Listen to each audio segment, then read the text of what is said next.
The following is a presentation of the iRacing Esports Network.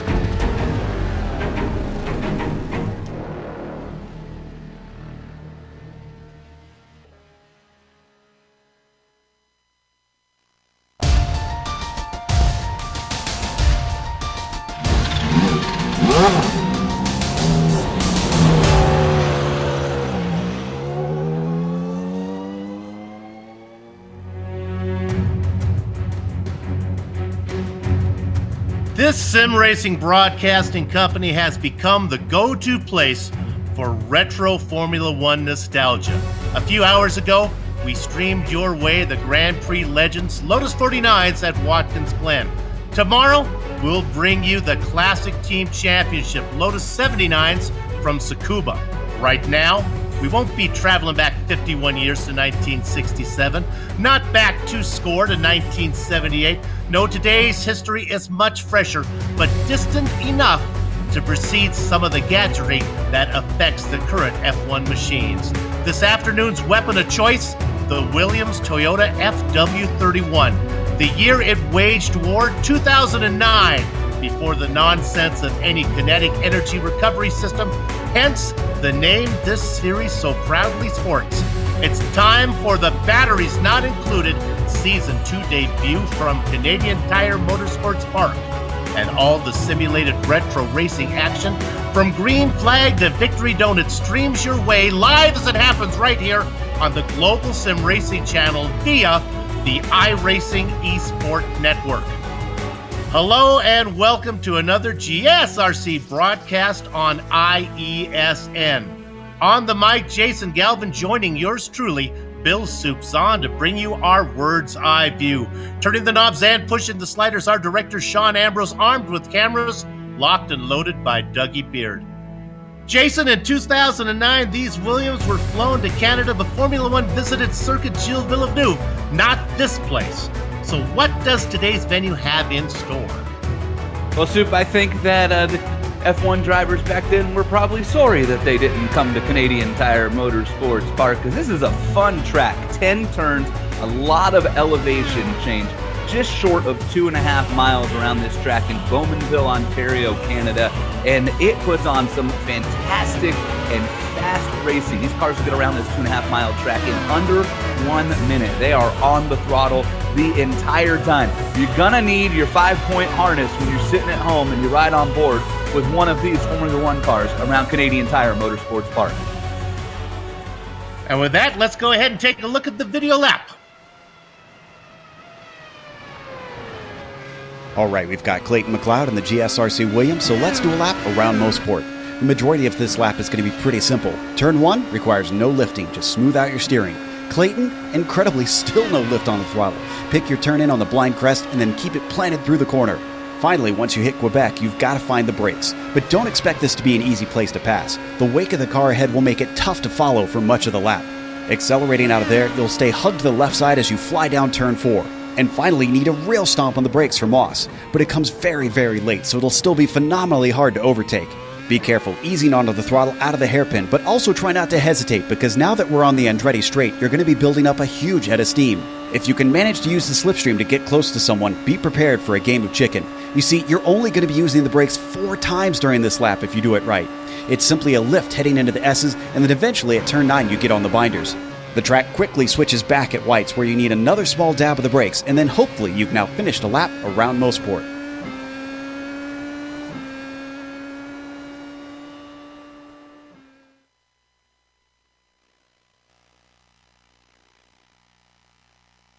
Joe Peak talking and taking us around another lap on a racetrack, this time Mosport. All right, this being the first race of the season, we have no points to show you, but we can't take this opportunity to go back and review the final standings from last season. Now, Joseph Fabian, you see at the top, he had 3 wins. No worse than second in any of the 8 scored events. How about Antonio Pavetta? He started slow, closed fast with 2 wins and a string of 6 straight podiums. Clayton McLeod won the season opener and raced in each of the 12 events on last season's schedule. Thomas Ziegler only raced in 8 events, but because of the magic of the 4 drop races, well, he was able to stay inside the top 5. And then there's Flores Bashar. He had 2 wins, but faded at the end. Now, a lot of those drivers are going to be back. Hopefully, we'll pick up some new blood to even make the talent pool a little steeper, a little deeper. But what happens on GSRC is we're always picking up new viewers as well. So with that in mind, let's go to Jason to tell us about the race details. This should be a quick race in the world of Formula One cars for 51 laps because of how quick these cars get around this track. Round 1 of 12 on the season. These are open setups, but they use 67% fuel. So just like in the good old days of Formula One, pit stops actually matter in these cars, which should be fun. There's no incident cap, which could be crucial here because there's a lot of runoff areas that are tricky with incident points, and they do use the official iRacing point system to score in this series. So the points you get for winning is based on the strength of field. They do the math themselves. This is not an official iRacing event, but nevertheless, they carry over the mathematics into this series. All right, all of the bookkeeping is out of the way, and now we can focus our attention on the track where qualifying is underway, and Joseph Fabian sits on the tentative pole ahead of Flores Bashar.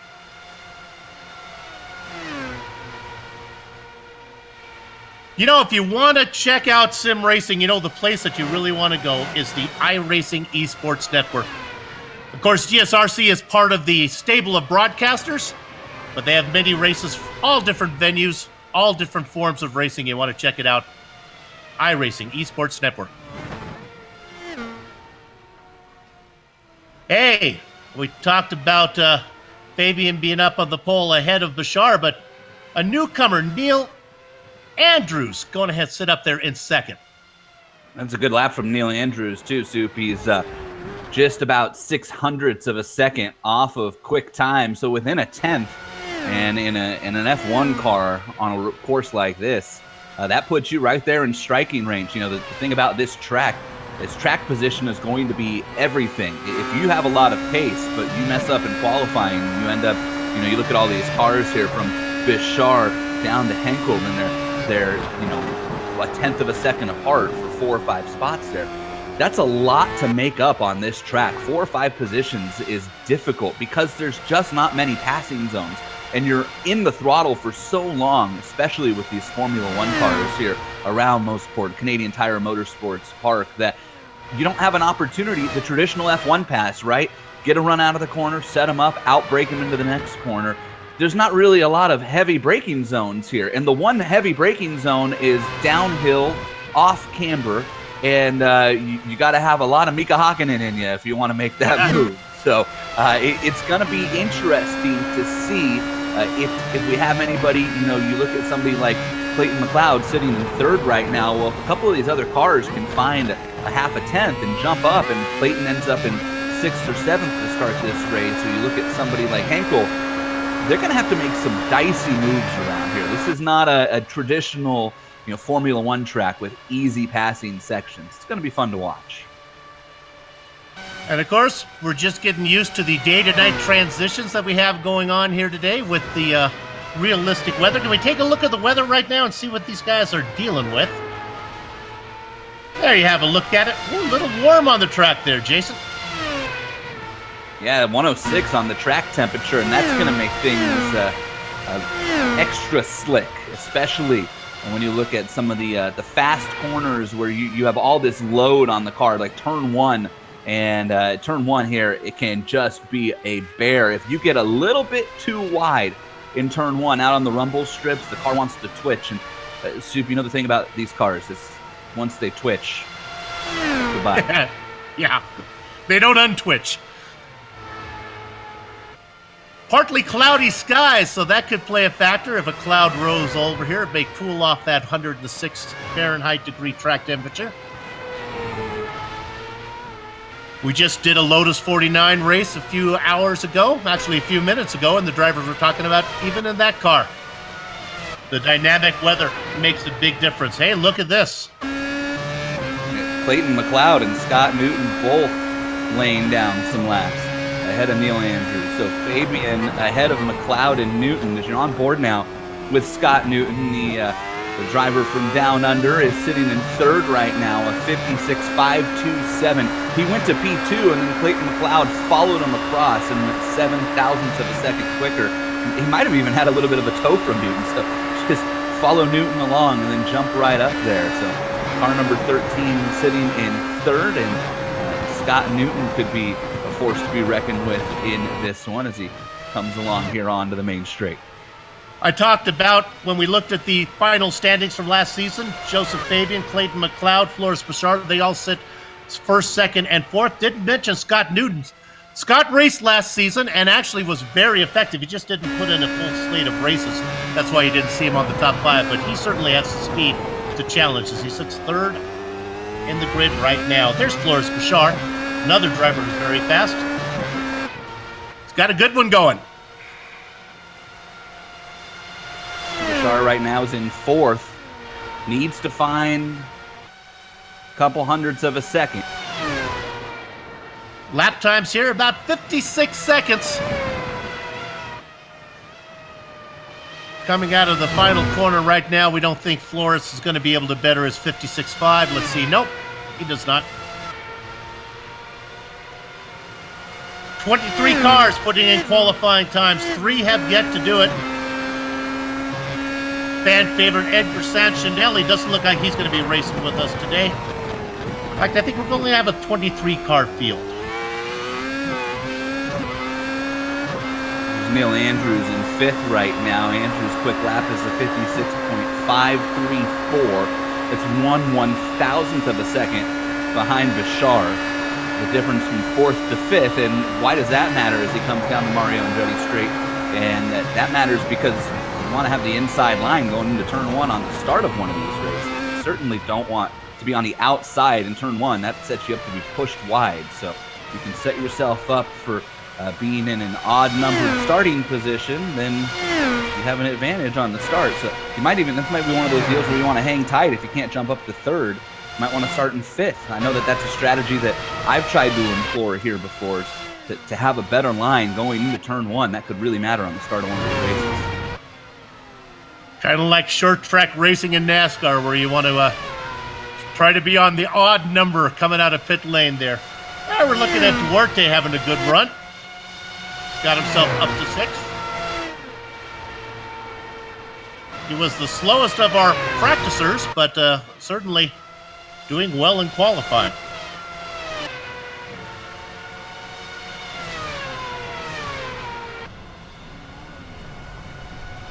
Of course, if you get off here a little bit, you can bring some grass onto the track.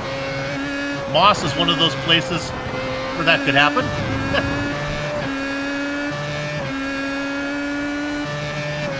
No pun intended that you might bring some moss onto the grass, perhaps.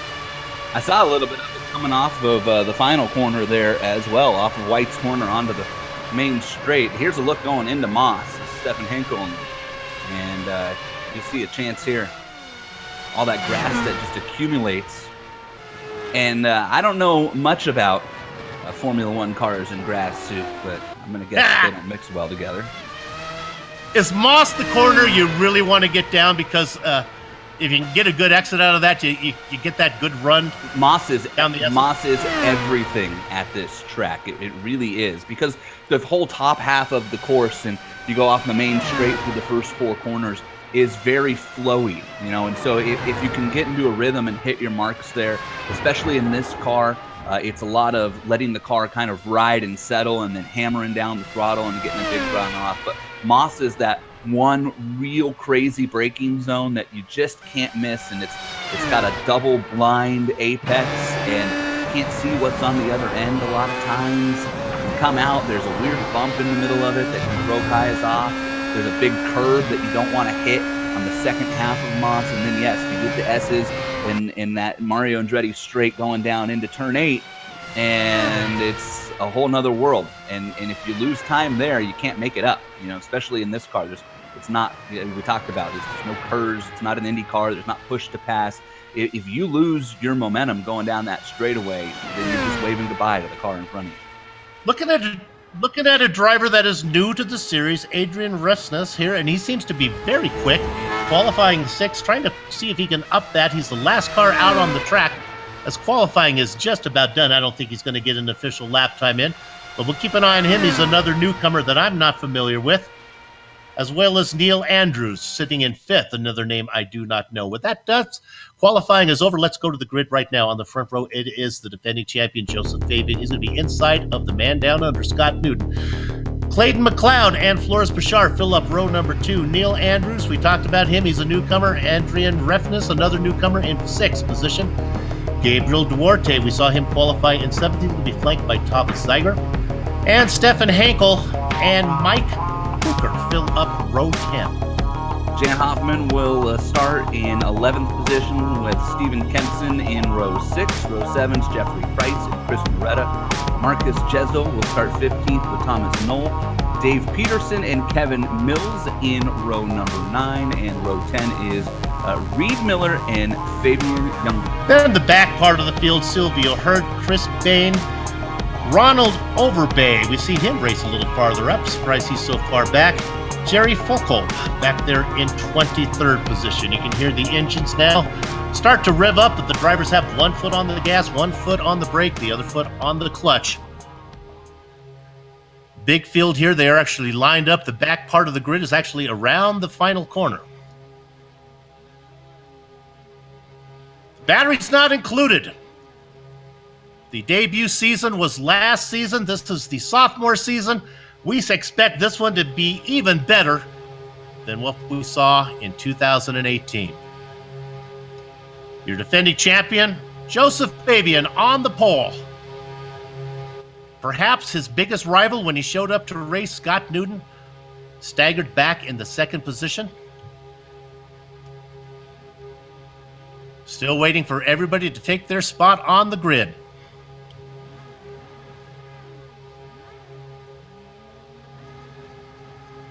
The engines start to harmonize. You know what to do. Oh, they fooled me. They fooled me. They were warming up. They're not ready to go yet. Now they're all revving.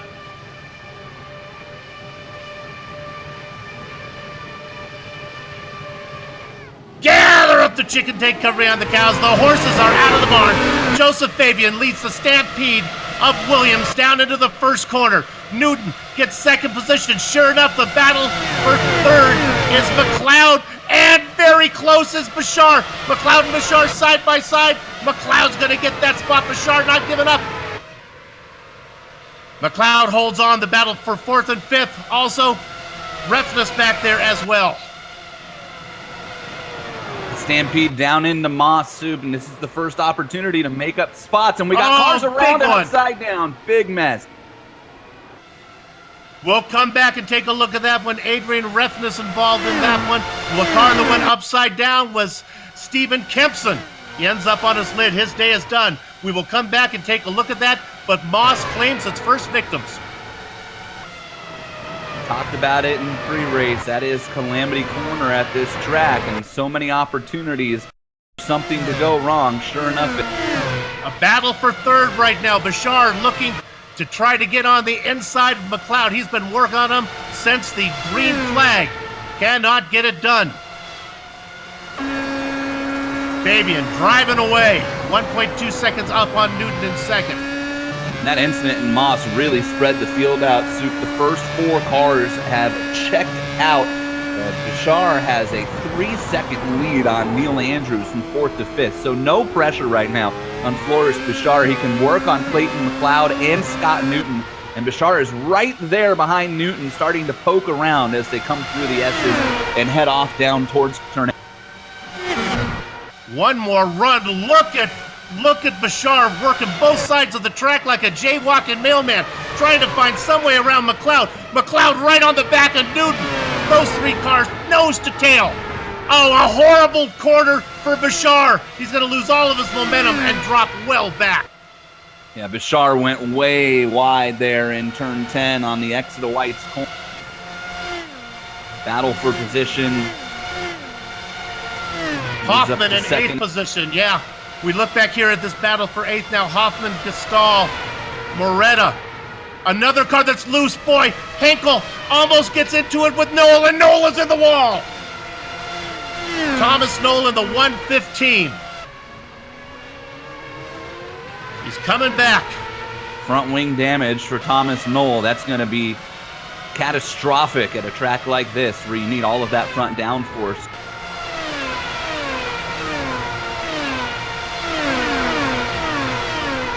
Duarte in 6th position. 7th now is John Hoffman, Bashar, and Gastal. They race nose to tail. And a Bashar good run. Yeah. Bashar off in Moss Soup. That's why he's back 2 more spots. What happened was there was a car off in front of him. It was Newton. Scott Newton went wide in Moss, and then Bashar came through and didn't see him and ran off wide on the second half of Moss and lost 3 more spots. So Newton, who was racing in 2nd, has had issues, and now Andrews has had a problem. Take a look at Neil Andrews, who was racing in 4th at the time. Bashar had issues. Newton had issues. Andrews has issues. All guys who qualified up front. Running away with it, Joseph Fabian now with a 2.4-second lead over Clayton McLeod, the only other top driver who's been able to avoid issues. Scott Newton found himself back to 3rd.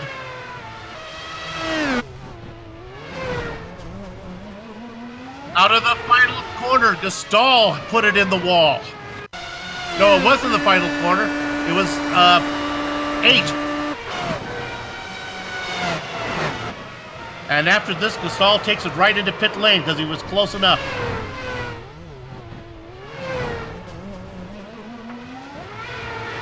And we come back live.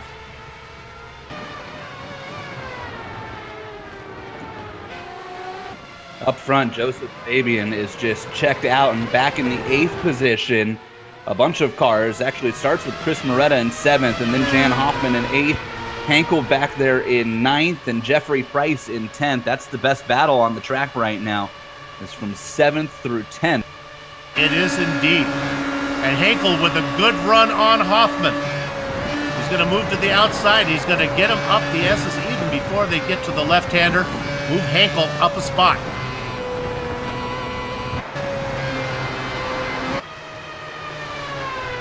Take a look. Look down there, this battle for 14th position. Peterson was fighting with Young Bluth. He was able to make the pass, move Dave up into 14th.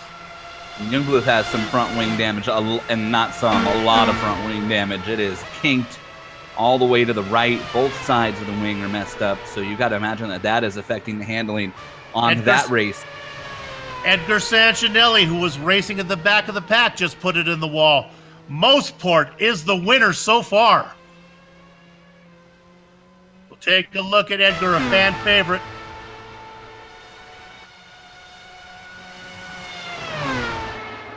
This is what's been happening to most of these guys. There you have it, and his day is done. It's just so easy here, Soup, to get off because you want to carry so much momentum. And so you want to run the car wide. You know, they repaved this track in the early 2000s, and it got rid of some of the grass on the runoff, but not all of it. It helped keep some of its characteristics. And Santinelli's out of the pit, so he might have avoided some catastrophic damage, but damage is done already at this point. He's already lost a lap. But, you know, they reboarded or repaved this track, and it just created all these little tease areas to get runs. So the problem is you tease a little too much and you catch the grass, and that's happened so many times in this race already here in just the first 6 or 7 laps. Guys catch the grass a little bit and it just sucks you over.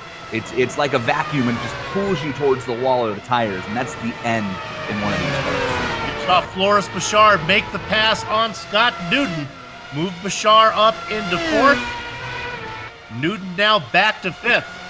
Let's go ahead and review the replay of the very beginning, lap 1, where we had the Moss corner calamity. They were on with Restless, and you can see after he spins, all heck breaks loose. It's an octopus putting on his socks. Things are going everywhere. You can't tell what's going on. The spin, and then they gather up. That's a great view right there. You can see the chaos. Good job from our director to get that one. That looked like one of those situations, too, Soup, where you just can't go too wide through Moss unless you really trust the driver around you. And that goes both ways. That's for both the overtaking and the being overtaken car. Resnick's off again. And that looks like the end of Resnick's day. Yeah, that was it. That was in Moss. He was behind Jan Hoffman. He has a spin. He banks the left front tire in. Yeah, I think Resnick is done. 6th place qualifying, all for naught. Now, after Bashar got around Newton, Bashar has left him behind, and now Duarte from 6th position beginning to close in here. Gabriel Duarte qualified in 7th, racing in 6th. That gap back to Newton, about 0.7 of a second. I don't want to get too ahead of myself here, but I'm keeping an eye up front, and Clayton McLeod is slowly chunking into Joseph Fabian's lead. Okay. In fact, 0.8 of a second that last lap, and it was 0.7 the lap before. So I don't know what Clayton McLeod found, but he's the 2nd quickest car on the track right now. In fact, Ziegler's catching McLeod, so this could be shaping up to be. You saw on screen there, we were looking at that battle between Reed Miller and Ronald Overbay. Miller gets the best of it, and Overbay was not able to negotiate Moss. Overbay now down in 17th, Miller up in 16th. Another good battle is this one for 11th spot. This is Chris Bain, followed by Silvio Hurt. Silvio Hurt, a driver we know from the Apex Online Racing League. He is up 9 spots. Well, you think 9 spots is good? Oh, no. Well, there you have it again, as Chris Ben makes another mistake. Nevertheless, Chris, don't feel so bad. You're in 12th, but you're up 10 spots. Now, Jason, I know you can't relate to this because you're always racing at the sharp end of the field, but for a back marker, this is our type of race. Give me one with lots of attrition. Whoa! It was our type of race. Chris Ben's race just came to an end, and he took Dave Peterson with him. Peterson managed to keep it off the wall. Did a great job there. He's going to lose that spot to Youngblood. Bain bounced it in the wall. Might be fun to watch this on board from Peterson. I think he has the best view of it. We can back up one car. There we go. Watch this. The ride of his life. Now bends the car up ahead. He loses it. Oh, Dave! Dave's still out there racing in 13th. In fact, let's go to 12th position. Peterson is not scared at all after that one. He's ready to race as he's working on the back of Fabian Youngblood. And Youngblood doing a nice job hanging in Soup with that front wing damage that he suffered real early in the race. And it has hampered his ability to carry speed down the straightaways and through the corners. You'll see it probably really affect him more so at the start of the S's there in turn 8 and through the back section. But watch him come through turn 1 here. Youngblood's just not going to be able to carry the same amount of speed as Peterson. And here comes Peterson with a run into 2. So Peterson's going to be, if he plays this right, set up real well to make a move maybe into Moss, if not sooner. Yeah, I'm surprised Peterson's car is so good. We just saw him kind of bang it off the wall, but that car looks pretty good. And sure enough, he's going to get this done. All about straight line speed now. And boy, it's no contest. Move Dave up to 12th.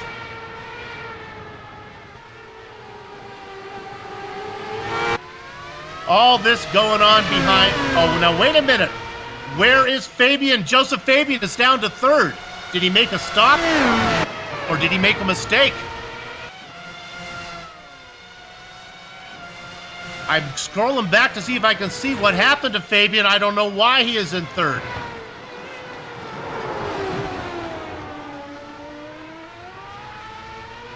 The lead change came on lap 11, it looks like. No, where it's going to be too far back. I'll go ahead and see if I can see what happened to Joseph. We're looking at P5 right now. Bouchard and Duarte.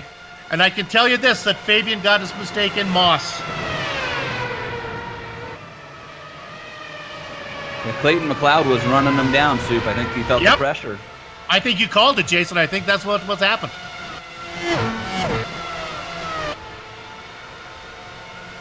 So here we go. Remember, we talked about this before. Newton got around Bouchard, and I thought he was going to drive away, but now Bouchard's coming back. I thought Gabriel Duarte might be able to get to Bouchard, but that's not the case. Flores has picked it up in his number 9 machine. Yeah, Flores Bouchard right now is the second quickest car on the track, behind Thomas Ziegler, who's in second. It's actually quicker than McLeod, or at least equal to him, which is really impressive because he's got a car in front of him. So, an opportunity here now for Bouchard to get around Newton on straight. Here's the battle.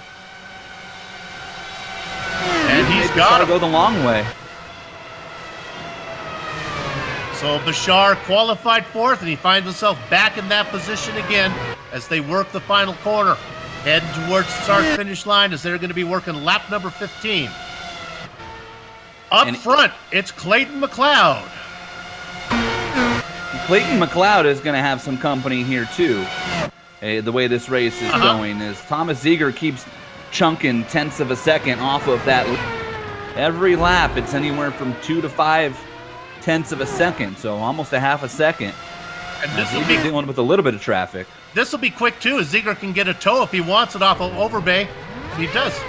Oh, Newton from front from 3rd position has had trouble. Newton was racing in 5th, and again it's Moss corner.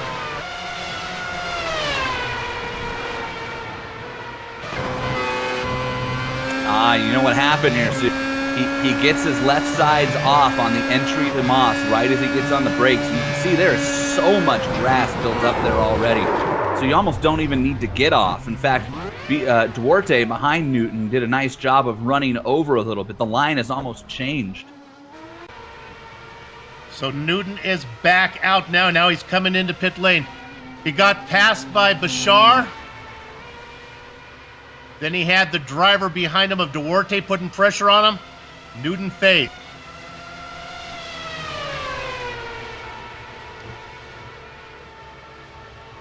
This is going to be close when it comes to lining up the pit window.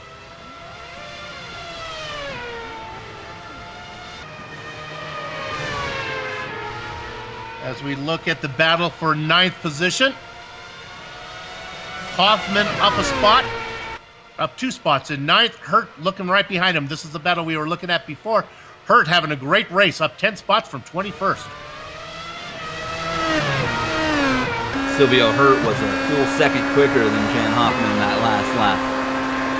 This just feels like one of those situations that's a matter of when, not if. And Hoffman has some front wing damage as well. The left side of that front wing is bent up a little bit. So again, here's the part of the track where that doesn't hurt you as much. And now we're getting to the part where it will really hurt you, and the problems for Hurt, he's in the wall. Yeah, Hurt is hurt indeed.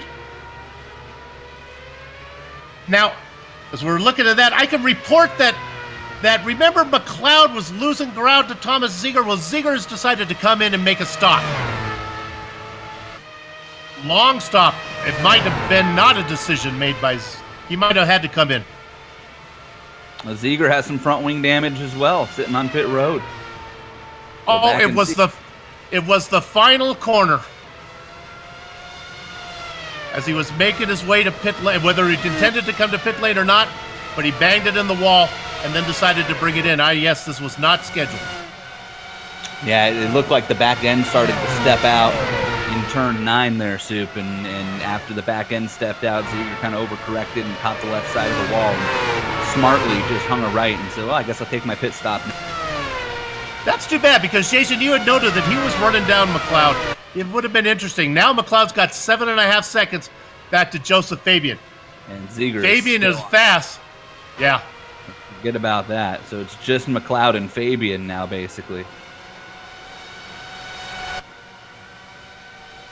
And Silvio Hurt makes another mistake. We don't need to go to that one. All right, so let's take a second here and catch our breath. Let's run down what's going on. Clayton McLeod has a 7.6 second lead over Joseph Fabian. Fabian was your leader early, made a mistake, fell back to third, has worked his way back up to the runner-up spot. Floris Bashar, a similar situation for him. He races in third, 3.5 seconds up ahead of a guy that we have not talked much about. How about a fourth place run for Chris Moretta? Nice run for him, up 10 spots. That's how you do it. Rounding out your top 5, about 2 seconds behind Moretta, Gabriel Duarte. Duarte under attack right now from Stefan Henkel.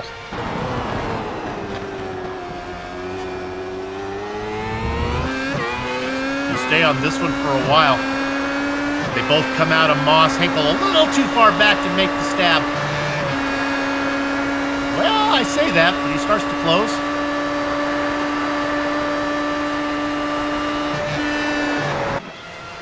None of the front runners have made a scheduled stop yet.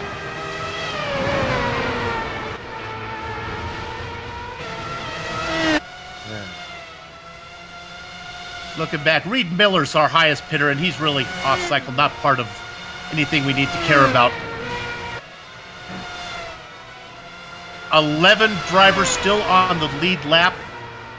Miller, the last one of that. No, I apologize. It is Jerry Folkold back there in 11th.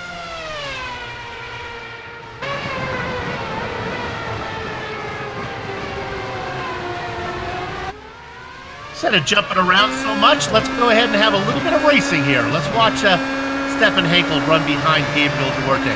Oh, he's got a pretty good run. Run right by him on this straight. Yeah, you saw it. You saw it, Jason. Oh, but he's going to back out. Didn't force the issue. You know, that's one of the rare corners in racing there, Soup. That was a good example of it, where being on the outside line can actually be advantageous because you can carry a lot of speed. And that first corner there of the 3S at the end of the track, turn 8, has kind of an open entry and then tightens up at the end. So if you run the wide line and the inside car isn't literally all the way up next to you, you can carry enough speed and kind of pinch him to where that inside car just has to back out and call no joy and try again the next time around. Well, with that in mind, let's stay on this battle, take a look at it one more time as they work through Moss. But I think this time Henkel's too far back. He lost a lot of momentum. He's going to have to wait a couple more laps to close that gap down. Duarte did a great job through Moss that time to open up the gap and is actually kind of pulling away. And don't look now, but Fabian Youngbluth is actually reeling both of these drivers in. Now, Youngbluth is down lap right now. He's the first car lap down, but he has also made a stop already. Now, he had some problems and had some front wing damage that was slowing him down that we saw a couple times, cost Youngbluth positions on the track. But if that pit stop came at a point where he might be able to make it to the end, then well, he might be in some decent shape here. I don't know that it happened that late. I don't think he's in the window. I don't think anybody's really in the window yet. But somebody off. It was Chris Moretta. Oh, he was having such a good run. I don't think he hit the wall. I think he did okay. The yellow car gets loose. Oh, just a little bit of the nose. Yeah, I think he's going to be okay. I'm looking at it and don't see any damage there from that. And that was a situation where he caught too much curb.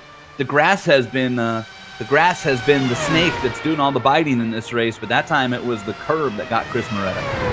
Or he's wiggling the car trying to get a feel for what's under him right now. Good news is he didn't hit anything. The bad news is he lost 2 spots to that battle of Duarte and Henkel. Let's go to that right now. Let's go to Duarte in 4th position. Henkel a little closer than he was last time. A 4 car lengths back. Oh, it's been right in front of him.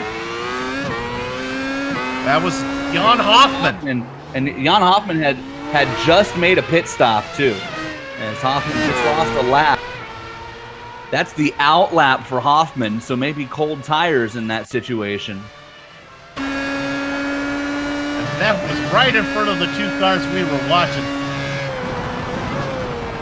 Hoffman was the first driver to make a stop too, Soups. And now this makes me really curious. We talked about how hot the track is and this new dynamic weather that iRacing has put in, and now Hoffman comes out of the pits on cold tires and right away gets bit in Moss.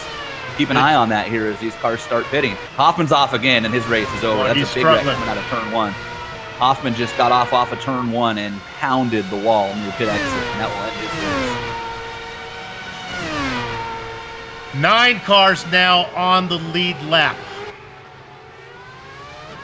Oh, Bashar from 3rd position.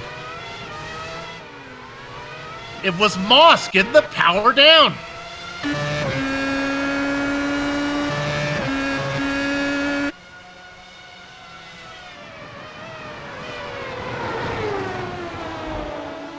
Here he goes around out of Moss. And there it is, in the wall. One of the most difficult corners in sim racing is Moss to hit correct. You know, you can really back it down and get through there safe. I guess you could say that about every difficult corner, or most of them at least, right? But that is a corner in Moss where if you are really digging and you're trying to gain time, you're trying to make up spots, you want to get a run through the S's to get the car in front of you, or you're trying to cut time, that's the corner to do it in. And when guys are just kind of going about the motions, Moss is a corner where they can lose a lot of time. So if you're up on the wheel, that's where you gain all your time at this track. But that is a perfect example of what happens when you cross that line just a little bit too much. There's just no room for error. And Moss, I don't know, Sue, what do you think? Probably 7 or 8 cars now that Moss has claimed in this race? At least. At least. Looking at that battle we were watching there with Miller and Peterson, now in between them is Clayton McLeod as Miller goes a lap down. Now McLeod would like to put Peterson a lap down. Peterson in 7th. And here we are through Moss again. Everybody be careful. 1, 2, 3 cars all get through fine.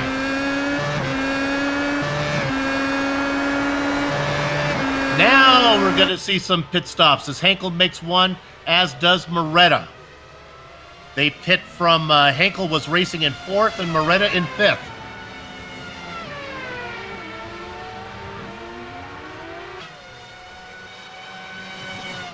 Henkel comes out, and now we got to be careful about the cold tires. We saw it get Hoffman. Jason, do you ever practice that when I know you do a lot of racing on open wheel stuff. You do the IR18. Do you ever practice, are cold tires an issue with that car like they are with this? Extremely, and a perfect example was if anybody tuning in happened to watch the Lionheart race in the league that I run in on Wednesday night here on the iRacing Esports Network, and we were at Road America, and that was our first race with changing track temperatures especially, and as the race went on, the track got a little bit hotter, and then we came out of pit road into turn 1, and turn 1 in the IR18 at Road America was a 3rd gear corner all race, and a pretty fast 3rd gear, right? Almost in 4th gear. On your pit exit, that was a high 2nd to low 3rd gear corner, and you were on the brakes pretty hard. Now, they warmed up pretty quick. You know, by the time you got down into turn 5 at Road America, they were good. A different car, obviously, here, but definitely an issue the first couple of corners. And the difference with a track like, say, Road America and an Indy car to F1 and Mossport, and what we're seeing here is you come out of the corner and you have no corners to really get up to speed and get those tires warm. By the time you get down into turn 3, you are booking it. And on cold tires, that can be difficult. Jerry Folkold just had a spin out of the final corner. He was racing in 9th. His day, I think, is going to be done. He had to take a tow. We have more pit stops happening as Duarte makes a stop. Now, it might be fun to pick up Stefan Henkel and see how he fares coming out of the final corner to see if he can beat Duarte out. Duarte is rolling. Oh, it's not even going to be close. Yeah, not even close. And Sub Henkel has front wing damage that I'm seeing. This is the first time that I've really noticed that. So Henkel now drops to be the 2nd car who've made a stop. Duarte racing in 4th. Oh. All the cars who've pitted. Boy, and Henkel's damage comes 2 laps ago going into turn 3, trying to overtake Ronald Overbay, the lapped car, and Overbay one of those situations you talk about overtaking, right, Soup, where you want the car that you're overtaking to just be consistent. Overbay tried to slow down and let Hankel go. Hankel ran him over. It's a lesson that I had to learn the hard way. You try to be polite, and you end up, that's exactly what you do not want to do. Right.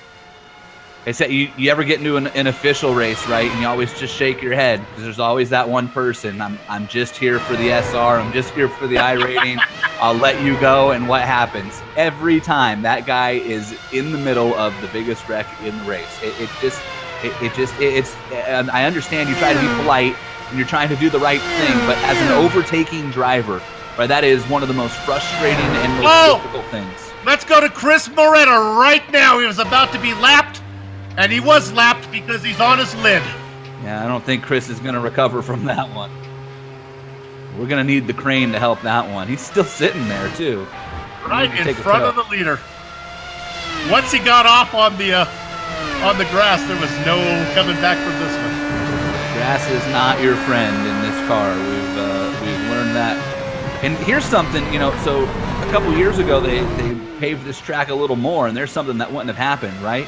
That Moretta going into turn 2 would have had asphalt to run off onto. Not the case. Personally, I like this layout. I do too. It makes you have to be perfect. This is one of those tracks where you really do have to be perfect. It's funny because the first time that I drove this track, I made a couple slow laps around it, and I thought to myself, this is an easy track, right? Like, there's only 1 or 2 real heavy braking areas. It's pretty fast. Drives a lot like an oval in most of the corners. So for me, as a driver who had predominantly oval background before I started racing in Lionheart with the IndyCar, this was a track where I was like, man, this is going to be perfect for me.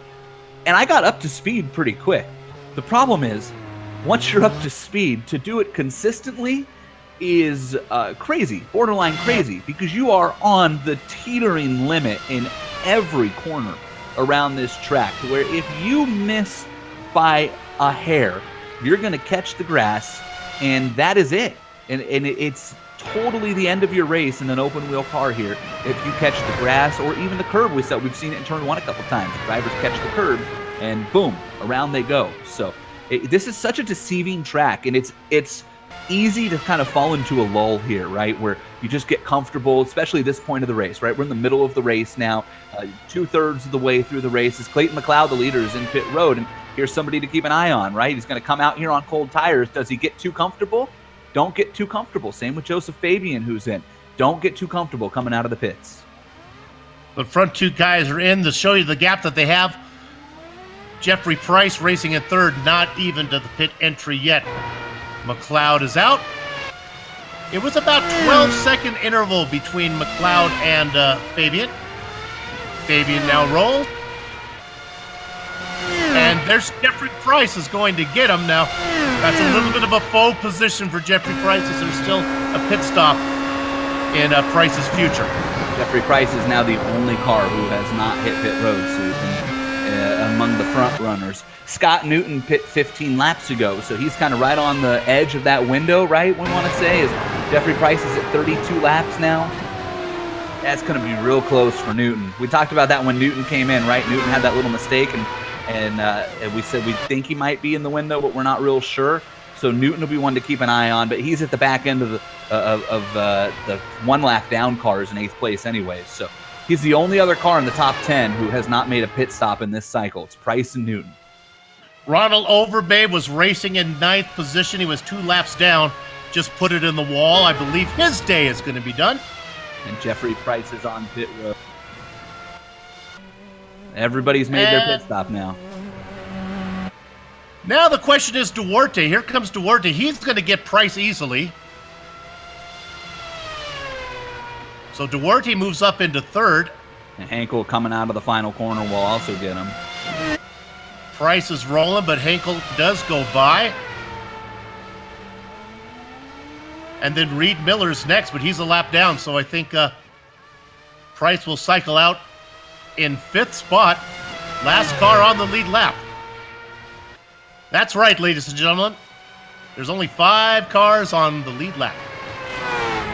That's a good stop for Jeffrey Price. He did everything right, didn't make a mistake, comes out. He's had a clean out lap so far, although this will be the real test as He comes down into Moss off of his outlap. So Price, it looks like, will kind of slot in and takes it nice and easy there through Moss. And he'll slide into 5th, and barring any mistakes at this point, that's his floor. So you got to feel good about that with 17 laps left in the race. You have 18 laps left in the race. You come out of the pits. You've made your stop. Everything's clean. And when you know that your floor is 5th place and you started way back in 13th, it's a good day.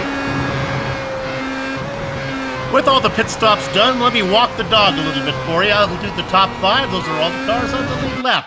Clayton McLeod, your leader, by 12 seconds. Keep an eye, though. We still have 18 laps to go. And Joseph Fabian is really quick. Fabian back in 7th. He's got about a 10-second gap. Back to the guy who's had a great race. Up 4 positions into the final podium spot, Gabriel Duarte. Nobody to race with him as he's got 10 seconds to Fabian and 9 seconds up on Stefan Henkel. Racing in 4th. And then finally, the last car on the lead lap. We saw him up to 2nd for a while. Jeffrey Price.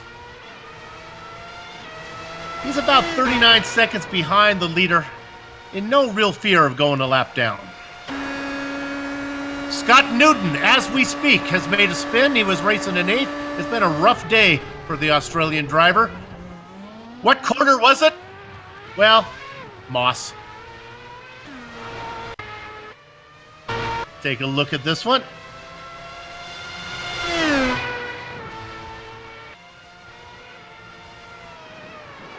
Just comes over the hill. Car gets light.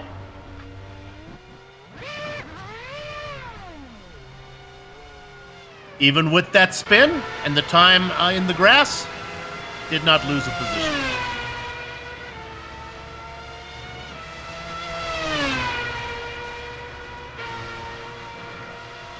Looking to see how many cars we actually still have on track. Is it 8 is what we're looking at? Started with 25.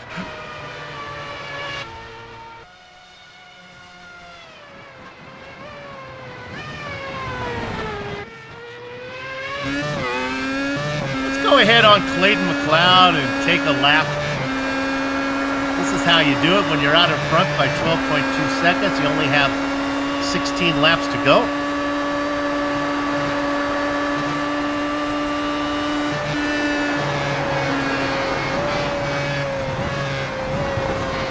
Not a lot of countryside next to you to give you the sense of speed that these guys really have here. You talked about Road America. That's a track, Jason. When we do the onboard camera, you get a feeling how fast you're going because of that. Okay. Well, I'll tell you what. You ride on board to Clayton McLeod here, and I mean, he is the first time he's out of the throttle on a lap is right there. And he goes into turn 3, and then wide open through 4. Now heavy on the brakes for Moss, but even here, not as heavy as I thought. He goes wide. Oh. We go on board with Clayton McLeod. It's the jinx of the broadcasters. Let's watch the guy who's dominating the race make a perfect lap, and he goes wide on Moss. That was a nice save by McLeod. He kind of knew it. Yeah, he's done that 37 times perfect, and on the 38th time we catch him, he makes the mistake. Somebody must have told told him. That cost him about a second. Yeah, it was about 12 and a half up. Now he's 11 and a half.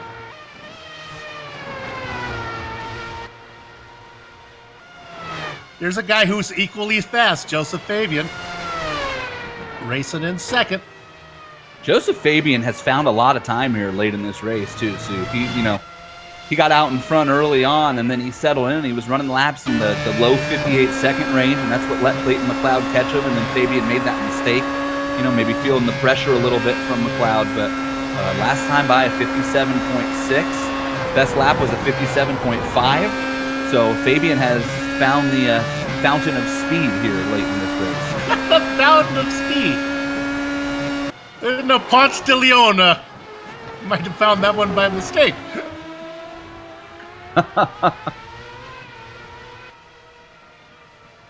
Eight cars racing. I just took a little stroll through the field. Not a battle to be found. There are some cars on track as we see some lap traffic going down.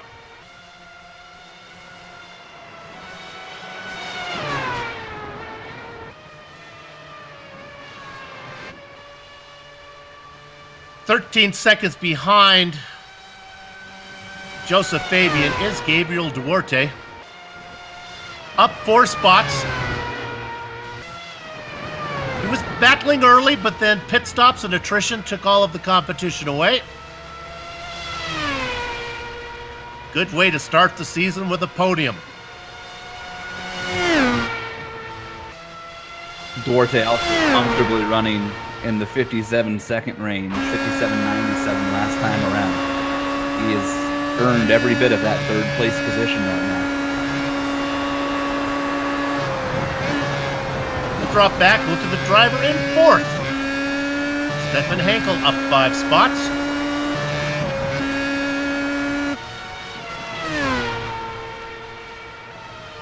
Points pay out based on iRacing points, so they figure out the math. The stronger the field, the more points you get. There are 4 drop races in this series. So if you're a driver watching at home saying, hey, this looks like a fun series, but I've missed the first race, don't worry. You can write that one off. Come on in. There's 11 more to go. And I show the strength of field in this race as being 2184, so that's a decent SOS.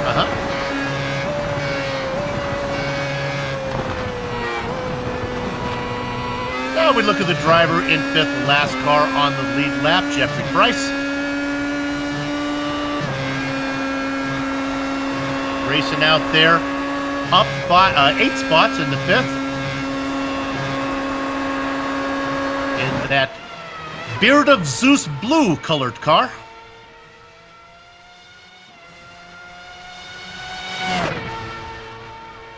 You're going to have to explain to me what Beard of Zeus blue is after this race.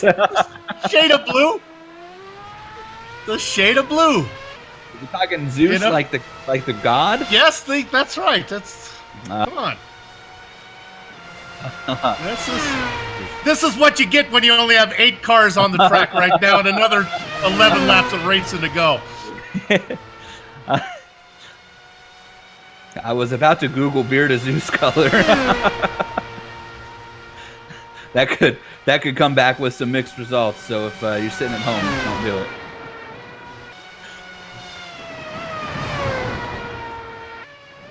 Of course, this is the Global SimRacing Channel, and we stream this to you courtesy of IESN. You can check out a lot of the Global SimRacing Channel broadcasts there, as long as other ones from RaceSpot and LSR TV, V8's online. SimSpeed TV is what it's called. Gotta stay current with the changing sim racing environment. It's like the real life racing environment. That's right. Since we have this opportunity, how about we give a little screen time, a little love to Reed Miller, racing in 6th, up 13 spots. Reed Miller and Fabian Youngbluth, the 2 highest climbers still running. Ronald Overbay is up 14 spots, but he's also the first car out of the race in 9th spot. So Miller and Youngbluth, who are in 6th and 7th, both a lap down right now, are both up 13 spots from the start of this race. That's pretty good. You go from 19th to 6th for Miller, who's coincidentally the highest running Canadian in his home race here. He's also the only Canadian, but never let the facts get in the way of a good story. Pretty much guarantees he's the highest running Canadian. Let's go ahead and look at Fabian Youngbluth. Fabian, we got the camera on you now. All you got to do is keep it clean here for about 20 seconds and we'll leave you. Racing in 7th. I am just amazed, Soup, as we go through these cars. Every time we switch a driver, on my end, I'm going to the onboard just to watch what they're doing. And, even the cars that are running in 58 and 59 second laps, it is pretty remarkable to think about a car going around this track at this speed, carrying this much momentum. They are almost, never on the brake pedal with the exception of Moss and a little bit through the S's. It is remarkable. And even in Moss, these cars are carrying, the faster cars, 3rd gear through Moss in a 7-gear car. I would have just never thought that you could carry that much speed through a corner. But I guess the modern marvels of a Formula One car, right? Even this car now that is, a decade old, having its 10-year birthday coming up, and even at that, 10 years ago, this car just so much more technologically advanced than any other form of motorsport car. That is really the beauty of a Formula One car is, in the 80s, they were building race cars that are still to this day more technologically advanced. Reed Miller. Than anything. Can we take a look at Reed Miller? He just had a spin. Not sure if we're going to be able to find that one. It would happen right in front of Joseph Fabian. It might be a fun onboard camera from Fabian here after Reed spins. We were kind enough to get the camera off of Reed. And it'll be coming up here any second. And Reed just let Gabriel Duarte go, so maybe caught his attention. There's the spin. And now here comes, well, I thought it would be there.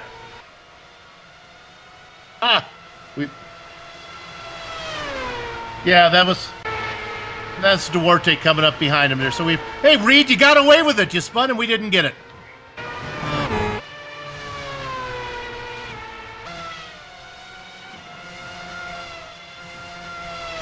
All right, well, let's go ahead and put our final camera on Scott Newton. We've gone through the field. Let's give Scott a little bit of love here. It's a package of disappointment wrapped in potential for Scott today. Qualified second, things went south. He was up front. Still out there putting in the laps. Don't think he has any chance of catching Youngbluth unless Youngbluth has problems, but the way Moss has been behaving today, who knows?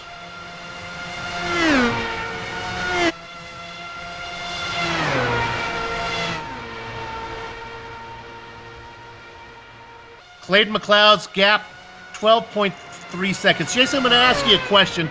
I've asked this of a lot of drivers when they're in this situation. When you got the race, I say, do you back off? Do you race? And they go, most of them say no, that if they start to try to race at 90%, they lose their rhythm. They say they get into a groove, they just like to keep it going. Is that kind of how you are when you're in this kind of situation? Yeah, and not just a groove, but I find it easier to make mistakes when you start to back off, because the problem is you get, especially in a car like this, right? Stick a car like this, where it is so reactive, right? There is no more reactive car than a Formula One car. And so every little millimeter of input on the wheel matters. So when you slow down, let's say 10%, you're gonna back off a second and a half around here just to get to the end at this point. You slow down, you put the same amount of input in, the car turns more, right? Because there's less load through the corners and whatnot. But that's when I find that I make my mistakes. So I may not push as hard when it comes to things like getting back on the throttle, right? Trying to get a run out of the corner. I might let the car roll a little more. I might roll into the throttle a little more. They talk about, as a race car driver, they teach you it's like putting an egg under the throttle. You don't want to crack the egg type of deal. But when it comes to pace and getting the car into the corner and speed you carry through the corner, I agree with that sentiment. I find it totally hard to back off because you want to do everything the same, right? Your muscle memory is telling you, I need to put this much brake. I need to turn the wheel this much. But the car's not carrying the same amount of speed, so it goes to places you don't want it to go. And there's nothing worse than an unpredictable race car. That's how you end your race. That's how you make mistakes, is when you put yourself in a position where you can't predict what is going to happen. So I think it's probably better to be on the edge a little bit than it is to try to cruise, because you put yourself in a position to make mistakes. Well, that's it. Clayton McLeod doing it. He's 13 seconds now. Joseph Fabian, no chance of getting him. 4 laps to go. While Clayton McLeod is going to get the victory today if things go the way we think it is, I think the real winner might be the racetrack, as it claimed, my goodness, 17 out of the 25 drivers. I just got word from the officials at Dover International Speedway that the Monster Mile is going to adopt Mossport as its Canadian sister. Yes, indeed.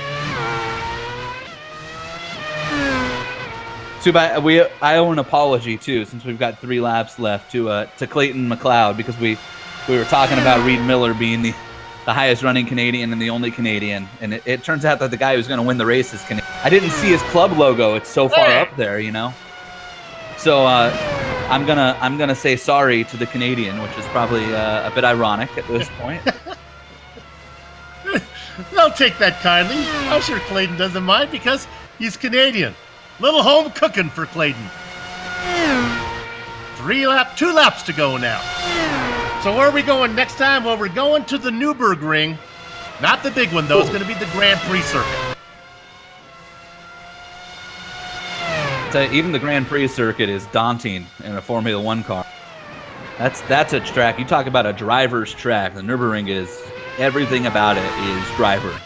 It's consistency. It's not making mistakes. It's knowing where that limit is and then how to find 10% more. I mean, that is a true driver's racetrack.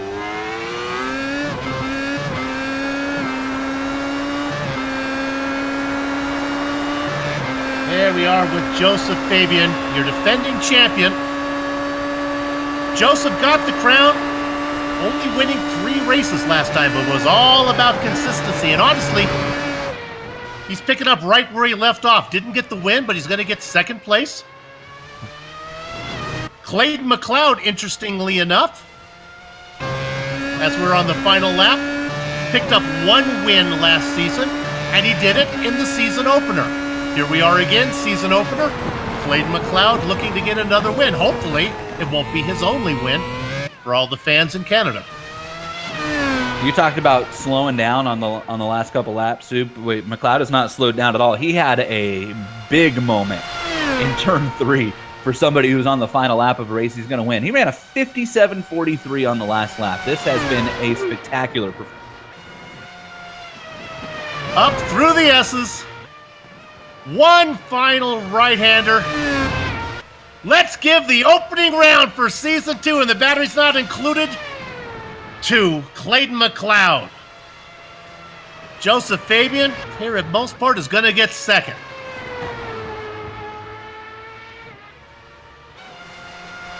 About 19 seconds back is Gabriel Duarte. Gabriel, a Brazilian driver. This is a good time slot for them. Nice race.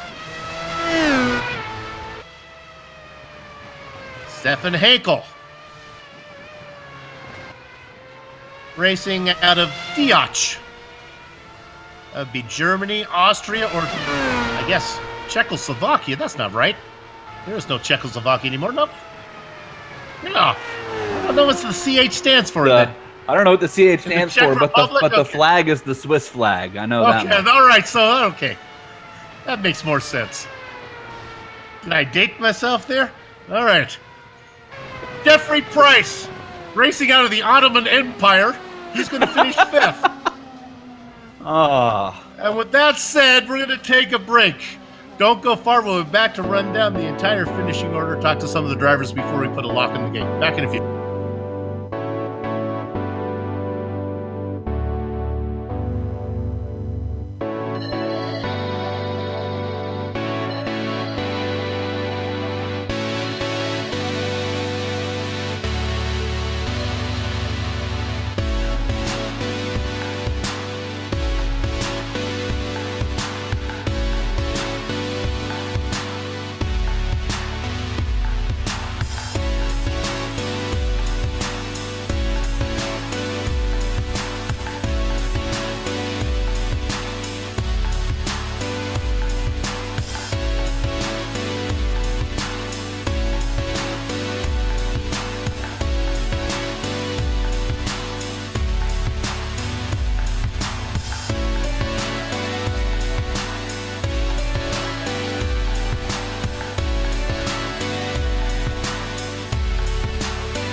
streaming your way on the iRacing Esports Network. This is the Global SimRacing Channel's coverage of the Batteries Not Included debut race here for season number 2 from Motorosports. The race is in the book, so let's go ahead and give you the finishing order. It is indeed the Canadians enjoying a little home cooking. Clayton McLeod gets the win ahead of Joseph Fabian. The Brazilian driver Gabriel Duarte comes home in third. Racing out of Switzerland, the CH is Latin for the Confederation, Swiss Confederation. It's going to be Stefan Henkel. Jeffrey Price rounds out your top 5. Price was 1 lap down with only 4 cars on the lead lap to finish this race up. Reed Miller, not Steve Miller, of course. Flying like an eagle was Reed Miller in 6th position. Fabian Youngbluth in 7th. Come on, Soup, the race is almost done. Let's get through this thing. Scott Newton, 2 laps down in 8th. Ronald Overbay in 9th. And rounding out your top 10, Chris Moretta. Okay, Jason? Dave Peterson comes home in the 11th position. Jerry Forkolb was up 12 spots, finishes in 12th. Loris Bichar, tough race there, fell down to 13th after running up in the top 3 early on. Jan Hoffman in 14th. Silvio Hurt got a little hurt on an accident, finishes in 15th. Thomas Zegers in 16th. Chris Bain in 17th. Adrian Refsmith in 18th. Marcus Diesel in 19th. And Edgar Sancinelli in 20th. And then your final 5 drivers, Neil Andrews, Thomas Knoll, Mike Bucher, Stephen Kempson, and Kevin Mills rounds out the 25-car field. All right, it is time for interviews, and I'm going to get to talk to the defending champion, the man who came home in the runner-up spot, Joseph Fabian. Joseph, you were out front, and then Moss Corner got you. Let's try one more time. Joseph, you have a copy? He's just getting used to our first race. There, we got him now. Yeah, we got you, Joseph. Okay. Moss Corner took the win away from you. Yeah, that and many other mistakes, I think, and also Clayton's pace, especially in the race, was really, really good. I didn't have anything to match him. I don't know what happened to me in qualifying or what happened to me in the race, but my pace certainly wasn't the same. This track is just impossible in race conditions. You know, you've got there's a couple corners where it's just a complete gamble if you survive. Clayton seemed to be the cleanest. I don't know if it was set up or if it was driving that allowed him to avoid these issues. But, you know, you just saw the amount of cars that finished, and, you know, I saw a lot of cars either myself. I was probably lucky to save it a couple of times. So really, I'm just happy I survived that. Well, honestly, though, that's how you kind of won a championship last time. There were 12 races in the schedule. You only had 3 wins. I say only. That's still a lot of wins, but it was all about consistency for you with wins and seconds last season. Yeah. Like I said, if I was offered second place at the start of this one, I would have taken it, knowing that I didn't put as much preparation into this one as maybe most races last season, and also I knew that there could easily be some carnage. And there was, so I'll definitely take it and, you know, move on and see what happens. You expect the Grand Prix course at the Nürburgring to be a little easier to negotiate? I wish. It was my best track last season, and it was one of the tracks I had to miss. And it's, I assume, going to be my best track again this season, and I'm going to miss it again. So I'm going to miss 2 races relatively early, and it just happens to be 2 races, which are 2 of my best, which is Nürburgring and Suzuka. So I'm going to be having to come from behind, but with drop races, hopefully, you know, I can keep it clean and still get 8 in. That's what they're there for. Hey, congratulations on the second place finish today. Good luck the rest of the way. Thanks, guys. Joseph Fabian, your defending champion. Okay, Jason, who you got? Canada, Soup, here with the winner, Clayton McLeod. The Canadian gets the win in round number 1 of season 2. Clayton, you won the season opener last year as well. This race was a little interesting from the beginning. You had to start back in the 3rd position, and you managed to maneuver your way through all the calamity early on, and you caught Joseph Fabian and put the pressure on, and he made a mistake. Walk me through that pass for the lead. Well, I don't know. It just kind of bad luck for him and good luck for me that he had a bit of a moment there. So just took advantage and kept going. Joseph Fabian talked about the pace that you had in this race, in how much quicker you were than everybody else. Your quickest lap was 0.2 of a second better than anybody, and you just pulled away. What was the key for you to just become kind of so comfortable as this race? Grip hacks. No, I don't know. That is the best answer.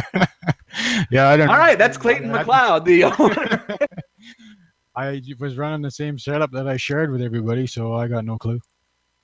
Just raced enough times here, I guess. I got no idea. But it is a Canadian track, and you are a Canadian club member, so has to feel good to get the win. You got the win in round one of season 1 last year, and we're not able to catapult that into a championship. You head to Nürburgring for round number 2, and Joseph Fabian says he's not going to be there. How confident are you that you can go into Nürburgring and go 2 for 2 and pad that points lead? Well, I'm going to try my hardest here. I'm still going to have lots of competition. There's lots of fast guys here. I think this week I just kind of got the lottery on the landmines, so I don't know what else could have been responsible for it, really. There's like Flores is fast, Joseph's fast, Scott's fast. There's a bunch of crazy guys here. Well, it's certainly a fun race, Clayton. Congratulations. What a great job you did at getting out in front and doing what you had to do to win round number 1 in Canada. So congratulations. You're the points leader. That has to sound pretty good. Thank you. See you next week. Clayton McLeod, our race winner. Okay, I'm going to get to talk with the man who finished 3rd. I'm going to dust off my Portuguese here as we talk to Gabriel Duarte. Gabriel, good race. Hey, thanks.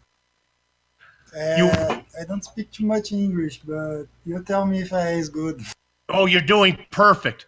You were in a fight, in a battle early on. It got really intense. Were any scary moments for you? Oh, yeah, about 3 to 4 moments. One in first lap, I got to take a shortcut and I slowed down. One another, all in the same corner that 90-degree right-handed. The second chicane, I don't know how to say that. Right. I thought before the race, I'm gonna try to finish top 10. I never imagined I would go. I have a podium. I practiced like, I don't know, 5th, 6th lap before the race, got a good pace, and I'm like, okay, I'm trying to finish this because this track is hard. It was a tough race, man. Like, no, I'm sweat now. I don't cover all of the broadcasts on GSRC, but you're a name I'm not familiar with. Is this your first race that you've been on a broadcast? Yes, in English broadcast it was. I already raced in iRacing Brazil, if you know. Right. Sure, we're a big fan of that. I'm going to get you out of this on an important question that everyone wants to know. Are you familiar with the animal, the farm animal called the rooster? It's like the male chicken in America. Do you know do you know what I'm speaking of? No, I don't. I have no idea. You know what a chicken is, right? A chicken? Yeah. Okay. A male chicken. What sound does the chicken make in Portuguese? Chicken is like galinha. What sound does it make when it crows? What sound? What actually in America we say cock-a-doodle-doo. What does the chicken say in Portuguese? Caw. Caw. There we go. Okay. That's what we wanted to know. Thank you, Gabriel. Good luck, and come back and talk to us again. Oh, thanks. Good to be here. Let's try to do this again. Absolutely. Terrific. Boy, I tell you, Jason, I know we got to close, but that's one of the things I love about working on GSRC. I get to talk to people from all around the globe. It's fun. Gabriel was worried about his English. I thought it was great. It was excellent. Yeah, absolutely. All right. GSRC would like to thank everyone at the Batteries Not Included series, and especially Jason McLeod for organizing the series and contracting with GSRC to stream it. On screen now are just some of the equipment and software used to stream cyberspace to your place. The original music that lets your ears alert your eyes. You're watching a GSRC production. Comes courtesy of Eric Eckelman and June Lalonde. See the screen to how to contact each of them. The Batteries Not Included series returns for round 2 in 1 week. That's going to be the Grand Prix circuit at the Nürburgring. GSRC via IESN will be there to bring you all the action. We hope you join us. Hey, what's up next on IESN? Well, it will be the Camel series. And you know who's going to be lead commentating on that one? Well, it's going to be Jason Galvey. He's going to hustle on over there. You got to hurry. You got to get to Summit Point. That's just in a few minutes, 12 o'clock Eastern. Sliding across your screen now are some of the GSRC broadcasts that are coming up. So check those out on your calendar and mark them down. If you'd like to find out more information about GSRC, you got lots of options. GlobalSimRacingChannel.com or social media. How about Twitter? GSR Channel. Facebook at Global SimRacing Channel, and Instagram at GSRC_Graham. And if you haven't done so already, become a YouTube subscriber by heading over to our YouTube page and hitting that big red button. Finally, on the behalf of the entire crew, Jason, Sean, and Doug, I'd like to thank all of you for watching. With that said, we're off to have fun. Storm of the Castle. So until next time, race clean, race hard, and we'll see you on the track.